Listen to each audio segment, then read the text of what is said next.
1 tonelada de cocaína, 6 fusiles, equipo táctico del que usa el ejército y, en la misma casa, las huellas de algo todavía más oscuro, un lugar señalado por secuestros y extorsiones. Todo eso estaba guardado en un inmueble de Tlaxcala, el estado más pequeño de México.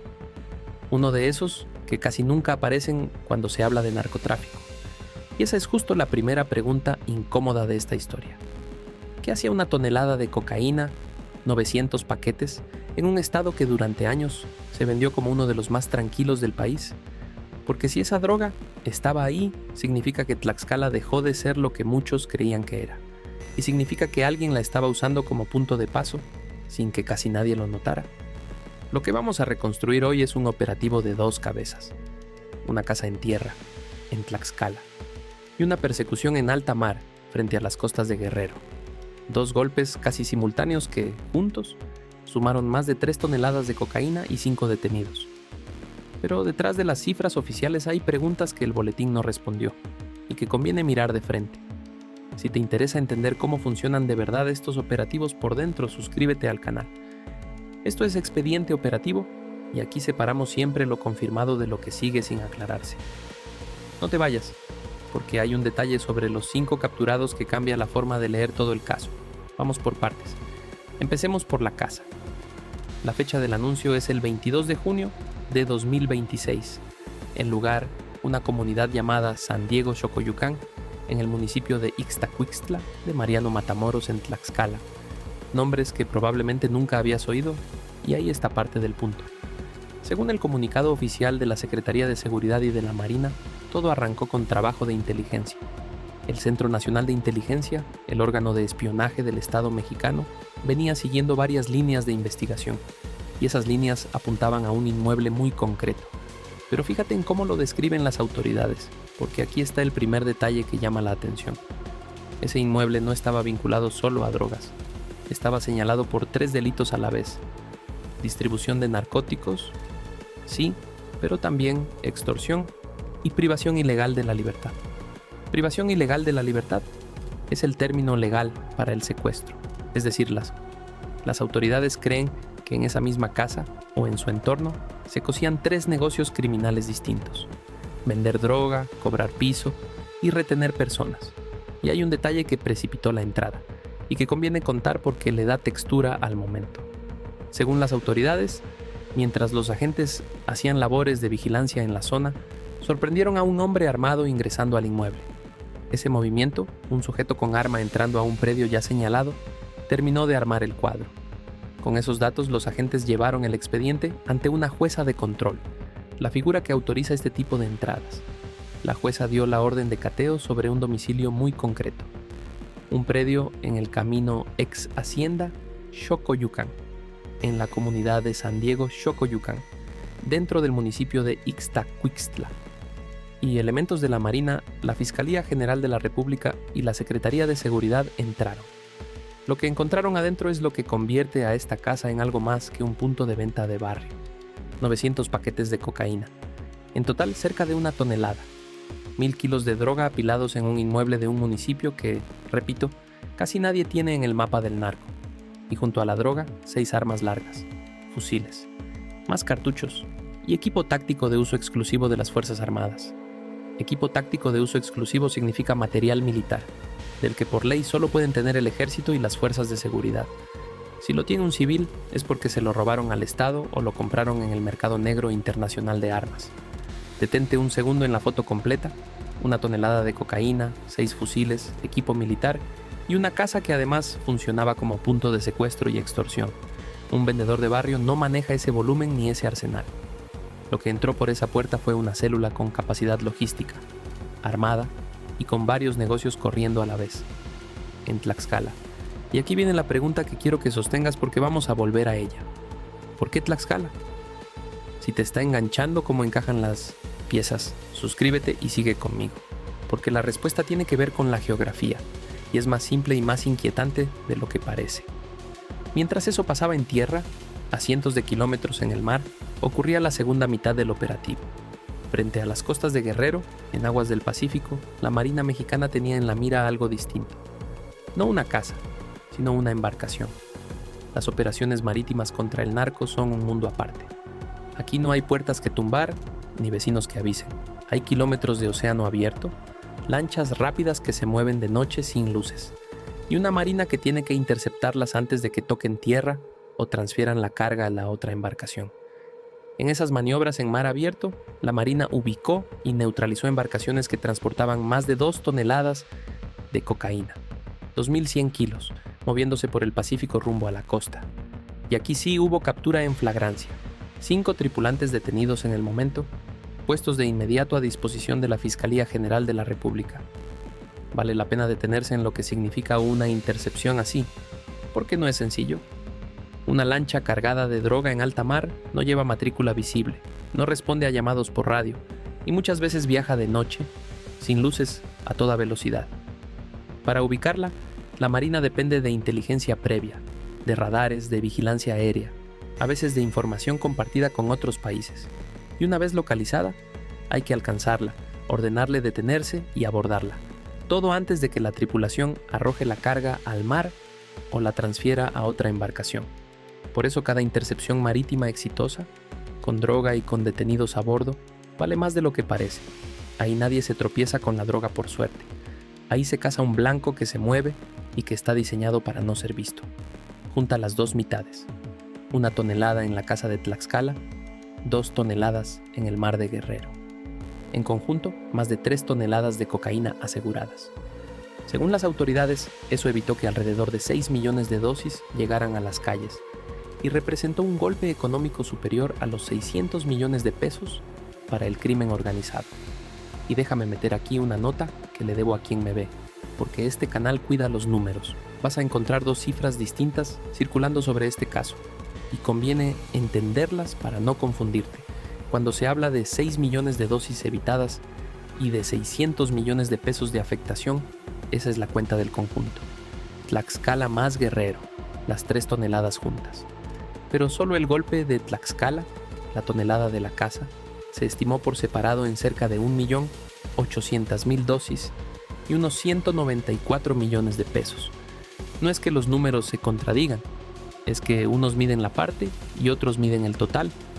Y conviene recordar además que todas estas cifras de dosis son estimaciones, porque cuántas dosis salen de 1 kilo depende de cómo se corte y se rebaje la droga. Algo que nadie sabe con exactitud hasta que está en la calle.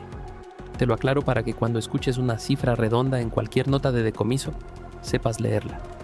Si este tipo de detalle, el que casi nadie se molesta en explicarte, te parece valioso, dale like y compártelo. Ayuda a que el canal llegue a más gente. Sigamos, porque ahora toca responder la pregunta que dejamos abierta. ¿Por qué Tlaxcala? La respuesta está en el mapa. Tlaxcala es pequeño, pero su ubicación es oro para quien mueve droga. Está justo en el centro del país, rodeado por Puebla y a un paso del Estado de México y de la Ciudad de México. Por sus carreteras y las de sus vecinos pasa buena parte del trasiego que conecta el sur y las costas con el gran mercado de consumo del centro, que es la zona metropolitana más poblada del país. Para una organización criminal, un estado pequeño, con fama de tranquilo y con poca presencia mediática, es el escondite perfecto. Nadie mira ahí, nadie espera 1 tonelada de cocaína ahí, y justo por eso, ahí se guarda. Es la misma lógica que hace que el narco prefiera las brechas a las autopistas, las bodegas anónimas a los almacenes vigilados. La discreción vale más que la comodidad. Y Tlaxcala, durante años, ofreció discreción. Lo que este operativo revela es que esa discreción se acabó, o al menos que las autoridades empezaron a mirar donde antes no miraban. Y eso conecta con la otra mitad del caso, la del mar. La casa de Tlaxcala y la embarcación de Guerrero pueden parecer 2 hechos sueltos, pero son 2 eslabones de la misma cadena. El mar es la puerta de entrada. Los estados del centro, como Tlaxcala, son la sala de espera donde la droga reposa antes de seguir su camino. Por eso tiene tanto sentido que los 2 golpes se anunciaran juntos. Son 2 fotos del mismo recorrido. Ahora sí, vamos al hueco que te prometí al principio, el que cambia la lectura del caso. Y antes de entrar, si has llegado hasta aquí es porque te interesa la historia completa y no solo el titular. Eso es exactamente lo que hacemos en este canal, así que suscríbete para seguir cada caso paso a paso. Vamos con ello porque esto es lo que el boletín oficial no quiso contar. 5 personas detenidas. 3 toneladas de cocaína, una casa con armas, secuestro y extorsión. Y sin embargo, cuando el secretario de Seguridad dio a conocer el operativo, hubo algo que no dijo. No precisó la identidad de los detenidos, tampoco a qué organización criminal pertenecen. 5 capturados en flagrancia, y ni un nombre, ni un cártel. Esto, en sí mismo, no es necesariamente raro. Al principio de una investigación, las autoridades muchas veces reservan la identidad de los detenidos para no entorpecer el caso, para proteger líneas de investigación, o simplemente porque todavía no han confirmado quién es quién. Lo digo claro, porque aquí no inventamos. Que no se diga el nombre no significa, por sí solo, que se esté ocultando algo turbio, pero sí abre preguntas legítimas, de esas que conviene dejar sobre la mesa. ¿De qué cártel era esa cocaína? En el centro del país y en las rutas del Pacífico operan varias organizaciones grandes. El cártel de Sinaloa, el cártel Jalisco Nueva Generación y células más pequeñas que les sirven.